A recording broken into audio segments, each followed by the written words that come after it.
आगे बढ़िएगा simply, next के ऊपर पहुंचिए। Next is Robert Kiyosaki. तो इनके बारे में बताने की जरूरत नहीं, आप में से बहुत सारे लोगों ने इनके बारे में सुना या पढ़ा जरूर होगा, जानते होंगे इनकी स्टोरी के बारे में। नहीं पता होगा तो रॉबर्ट कियोसाकी पार्ट 1 और पार्ट 2 के नाम से आपने ऑडियो अगर नहीं सुनी है, ऑब्वियसली आप डायरेक्टर हो तो जरूर सुनी होगी। नहीं सुनी है तो मैं ये नहीं कहूंगा कि सुनिए, पहले तो मैं कहूंगा कि डूब मरिए जाकर के।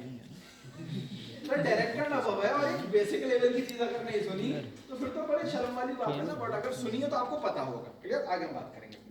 Next name is Donna Johnson. ये नाम नहीं सुना होगा आपने, और इनको मैं यहाँ पर नहीं ले रहा हूँ क्योंकि बहुत सारे लोगों को यहाँ लेंगे, टाइम लंबा हो जाएगा। यहाँ पे इन 25 में से हम लिमिटेड शायद 6 या 8 लोग लेकर के हैं टोटल मिला करके। डोना जॉनसन ने अपनी लाइफ के तकरीबन 29 साल नेटवर्किंग प्रोफेशन को दिए, और मजे की बात ये, इसकी बेवकूफी देखो कि इसने एक ही कंपनी को दे दी है। एक ही कंपनी के साथ बताइए, ये कोई तरीका होता है? असली नेटवर्किंग कैसे होती है? असली नेटवर्किंग ऐसे होती है, हर 6 साल 6 महीने आप कंपनी बदलो, लोगों पे जाके डीलिंग करो, सेटवर्किंग करो। हाँ भाई, लैग देगा नहीं देगा, पावर लैग देगा नहीं देगा, यहाँ पे 6 महीना काम रोको, लोगों के पैसे प्रोडक्ट इकट्ठे करो, और फिर मोबाइल नंबर बदल करके चंपत हो जाओ, फिर दूसरी कंपनी में जाकर के ज्वाइन कर लो। नेटवर्किंग ऐसे होती है असल में, है ना सर? आपने ऐसे लोगों के बारे में सुना होगा ना, अरे आप नहीं करते तो आप बेवकूफ हो, आप और हम तो बेवकूफ हैं। ऐसे भी लोग हैं ना मार्केट के अंदर कि जो 2 साल के अंदर 4 कंपनियां बदल जाती हैं और फिर वापस आकर के कहते हैं कि देखो हमारी बुद्धि में पत्थर पड़े थे। असल में हकीकत ये है कि सामी ही बेस्ट है, हम वापस लौट के आ गए।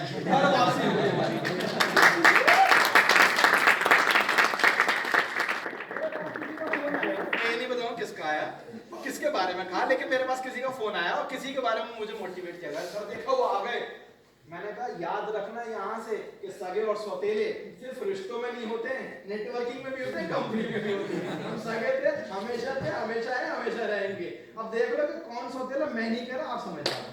क्लियर? तो फिलहाल कुल मिलाकर के कहने का मतलब ये, और इस चीज को हम पॉजिटिवली ले सकते हैं। आपने देखा होगा पिछले काफी दिनों के अंदर काफी सारे लोग लौट करके आए, और आगे बहुत सारे और लोग लौट कर आएंगे।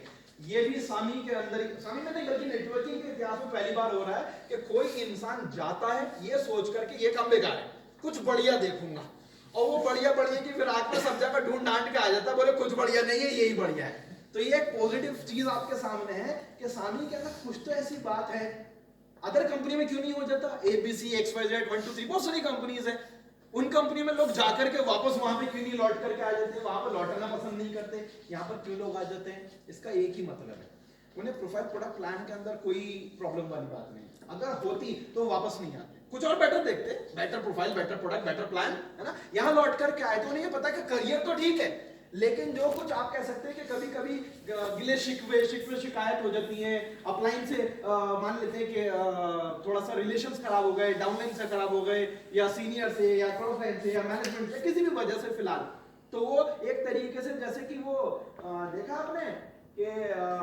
अच्छा मूवीज में देखा होगा या रियल लाइफ में भी आपने ऐसा सुना होगा, कई बार कुछ लोग ऐसे होते हैं जो रूट कर करके चले जाते हैं, है ना? लड़कियां मतलब जो मैरिड फीमेल स्पेशली नाराज होकर नखरे दिखा के मायके चली जाती हैं। तो इसी वजह से, इसी तरीके से उन लोगों का एक तरीके से कुछ इमोशनल लेवल पर कुछ प्रॉब्लम क्रिएट हुई आपस में, एंड देन वो गए। टेक्निकल लेवल पर कुछ नहीं था, और उनके इमोशनल पर्सन से हमें कोई लेना देना नहीं है। हम ये चीज प्रूव हो जाती है यहाँ पर कि प्रोफेशनली उन्हें सामी के अंदर चीजें सही दिखाई दी, वापस लौट कर आए। इसका मतलब ये हो गया कि हमें उनके कहने से, उनके आ जाने से प्रूफ नहीं होता, हमें पहले से प्रूफ था, बट उस प्रूफ के ऊपर एक डबल मोहर लग गई कि हाँ हम बिल्कुल सही जगह पर हैं, हमने अपने करियर पे दाग नहीं लगाया, हम यहाँ पर हैं।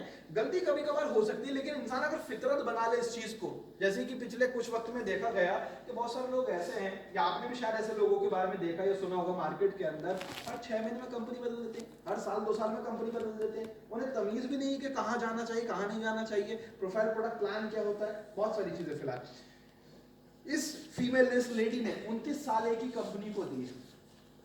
कई बार हमारे साथ में कई ऐसे लोग होते हैं कि 29 साल तो छोड़िए साहब, 1 साल 1.5 साल का स्ट्रगल उनसे झेला नहीं जाता। 1 साल 1.5 साल के स्ट्रगल को, चैलेंजेस को देख कर करके वो सोचते हैं कि साहब मैं कहीं, या सोचना मजबूर हो जाते हैं कि मैं कहीं गलत जगह पर तो नहीं फंस गया। आगे बात करते हैं इस चीज के ऊपर। नेक्स्ट अगला नाम है एडम ग्रीन। आप सोच सकते हैं कि पिछला जो नाम मैंने लिया था डोना जॉनसन, तो ये डोना DONNA और जॉनसन की स्पेलिंग आपको पता होगी, JOHNSON। तो डोना जॉनसन ने अगर 29 साल कंपनी की थी, एज कितनी होगी? लगभग 20-25 में एज स्टार्ट किया होगा अगर करियर, तो अगर उसमें हम 29-30 साल जोड़ दें कितनी एज होगी? 50 से 60 के बीच में। अब ये जो नाम है एडम ग्रीन, इसकी सिर्फ एज है 26 साल की, और 26 साल के अंदर ये दुनिया के टॉप 100 अर्नर्स में आता है। तो अगर आप में से किसी इंसान के दिमाग में ये चीज आती है ना कि साहब एज भी हमारे बीच में रुकावट आ सकती है, हम अपने से बड़े लोगों को कैसे हैंडल करें, हम मैच्योर्ड लोगों को कैसे मैनेज करें बिजनेस के अंदर, उनको कैसे लीड करें, कैसे गाइड करें, कैसे सिखाएं, कैसे उनके साथ में काम करें, एज मैटर नहीं करती है। एज से एक्सपीरियंस नहीं आता है, आपकी नॉलेज, विजडम, ये सारी की सारी चीजें, टैलेंट, स्किल्स, ये सारी की सारी चीजें आपके लेवल लाइफ के अंदर उठाती हैं। एज वेज मैटर नहीं करती है। ये 26 साल का लड़का और इसकी एज से डबल 52 साल के और उससे भी ज्यादा एज के लोग इसकी टीम के अंदर हैं और आज दुनिया के टॉप 100 के अंदर है। और इसको कोई 10-20 साल नहीं हुए, इसको टोटल मिलाकर के 8 से 9 साल हुए हैं उस कंपनी के अंदर जहां पर बिजनेस प्लेटफॉर्म पर है ये, जिसमें से ये बताता है कि स्टार्टिंग के 2 या 3 साल मैंने पार्ट टाइम काम किया और उसके बाद टोटल 6 या 7 साल लगभग उसको हो गया फुल टाइम करते हुए। और 90 साल में अगर कोई दुनिया के टॉप 100 में आ जाए और अगर एरिक पोरे साहब बैठ करके उसका इंटरव्यू ले रहे हैं, है ना, $1 मिलियन इंटरव्यू के नाम से आपने सुना होगा, पूरी एक सीरीज चलती है, तो उसमें तो ये छोटी बात है, बड़ी बात है? तो इसलिए एज मैटर नहीं करता। हर एज का इंसान, हर बैकग्राउंड का, हर एजुकेशनल स्टेटस का इंसान हमारे इंडस्ट्री के अंदर है। अगला नाम फिलहाल साहब हाइले हॉब्सन, HAYLEY, हाइले हॉब्सन, HOBSON। ये लॉ कॉलेज की स्टूडेंट हुआ करती थी लड़की। इसने लॉ कॉलेज के अंदर अपना मतलब लॉ कंप्लीट करा। लॉ कंप्लीट करने के बाद में ये as an advocate, as an lawyer practice कर रही थी यूएस के अंदर। और इसको सिर्फ एक ही चीज खलती थी कि ये मतलब क्या कैसी जॉब है कि अगर काम आएगा तो पैसा आएगा, बाई चांस अगर केसेस नहीं है कुछ दिन, कुछ हफ्ते, कुछ महीने, तो पैसे नहीं आ रहा।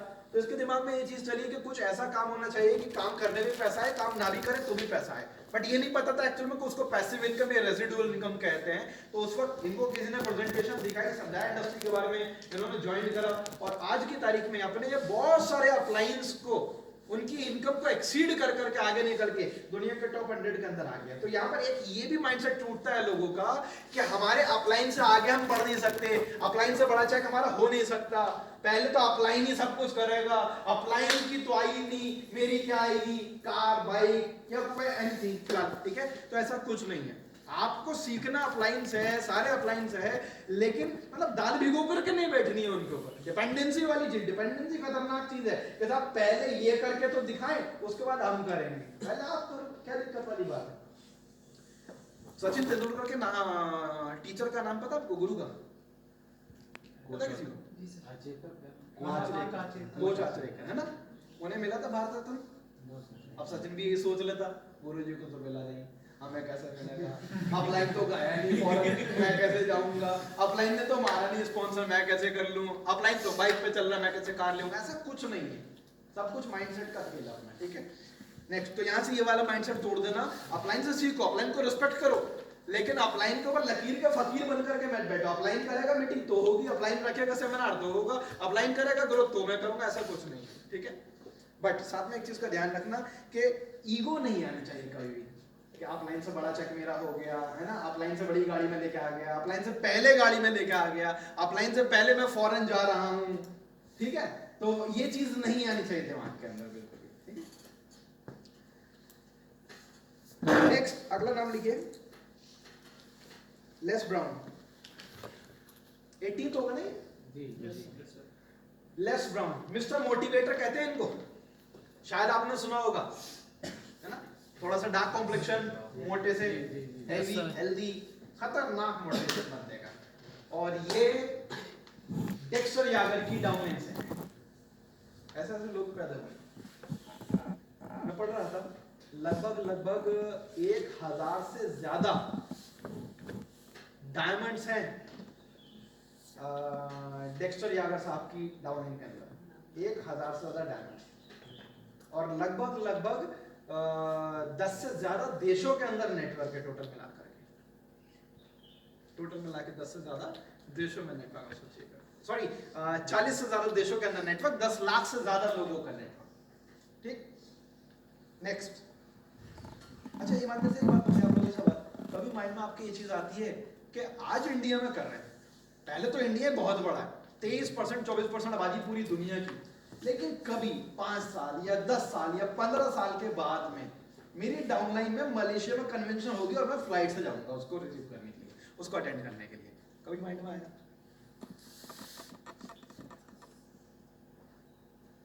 हिम्मत ही नहीं आई, हिम्मत नहीं आई। नेटवर्क मैंने जब स्टार्ट किया तो उससे पहले मुझसे बहुत लोगों ने रोका टोका, मना, क्या कर रहे हैं, क्या कर रहे हो, ये क्यों सोच रहे हो ऐसा, क्यों जा रहे हो सामी के अंदर और क्यों ज्वाइन कर रहे हो, क्यों सामी स्टार्ट कर रहे हो। तो तभी मेरे माइंड में था कि मुझे पता है कि आज की तारीख में मेरी औकात नहीं है इंटरनेशनल लेवल की, लेकिन ये है कि अगर मैं जी गया और अगले 10 15 20 साल में नेटवर्क मार्केटिंग सामी में कर गया तो 10 साल बाद या 15 साल बाद कभी ना कभी मैं अपनी downline Malaysia, Dubai, US, UK, जहां जहां भी सामी अपने नेटवर्क को ग्रो करेगी वहां जरूर लेकर के जाऊंगा। कहीं ना कहीं दिमाग में बैठा होता, पूरी दुनिया में नहीं हो कोई बात नहीं, लेकिन हाँ कई सारे देशों में जरूर होगा, ये तो तय है। तो ये चीज कहीं ना कहीं माइंड में थी। अब इसका मतलब ये नहीं कि आज से घर जाकर के सोचो कि साला इंडिया छोड़ो, हम कहीं पे गूगल ढूंढे लोगों को फेसबुक पे बाहर खोलेंगे। ठीक, वो जो ऑप्शन आ रहा है ना हमारी आईडी में कि registration at Dubai, registration Malaysia, वो ब्लिंक कर रहा है न्यू, आज भी न्यू ब्लिंक कर रहा है, मैंने रजिस्ट्रेशन करा नहीं है सोच, विजन है, लेकिन अभी पहले मिशन इंडिया है, वो विजन बात की बात है। क्लियर? तो पहले 5 साल 10 साल यहीं पर, जिस दिन 10 साल 15 साल हो जाएंगे और तकरीबन 1 लाख से प्लस का नेटवर्क है, 1 लाख पेयर का नेटवर्क हो जाएगा, तब फिर यहाँ पे सेट हो गया, फिर उसके बाद बाहर देखेंगे।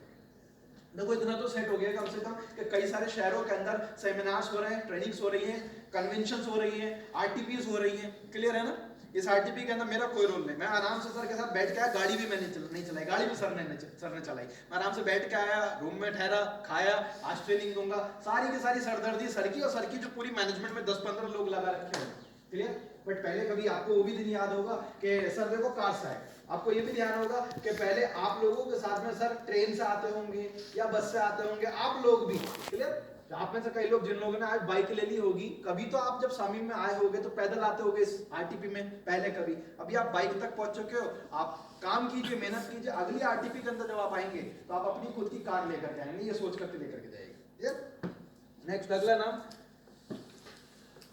टॉम बिग अल श्राइटर, नाम बड़ा है, आदमी भी बड़ा लंबा चौड़ा है, थोड़ा मतलब लंबा तो नहीं लेकिन चौड़ा बहुत है।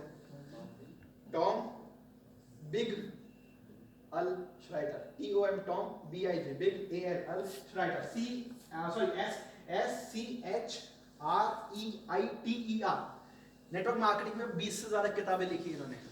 अगर कहीं पर कोई बात कर रहा हो ना विच कलर ऑफ पर्सनालिटी, तो 4 कलर्स ऑफ पर्सनालिटी टाइप की जो डेफिनेशन दी है वर्ल्ड को, वो इन्होंने दी है। ठीक है? और आपने शायद नाम सुना होगा एमएलएम क्रूज, नहीं सुना तो आज समझ लीजिए।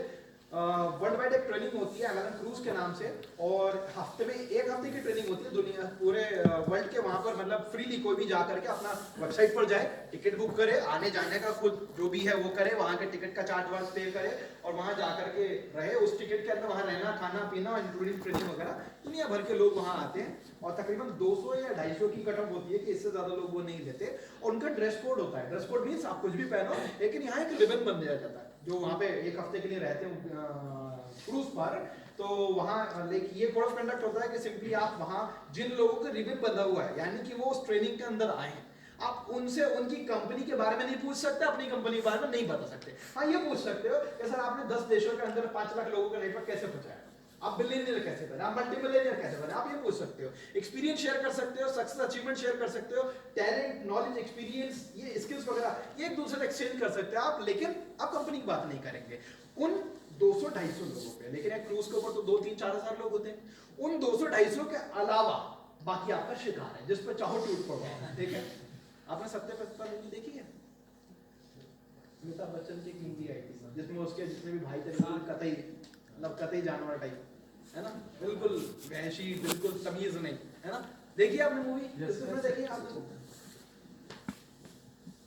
ध्यान है आपको, एक जगह जो उसकी शादी होती है तो उसके बाद वो पहले प्लेट बना करके बैठता है, बोले रुको रुको, उसके बाद में कहता है कि ठीक है टूट पड़ो।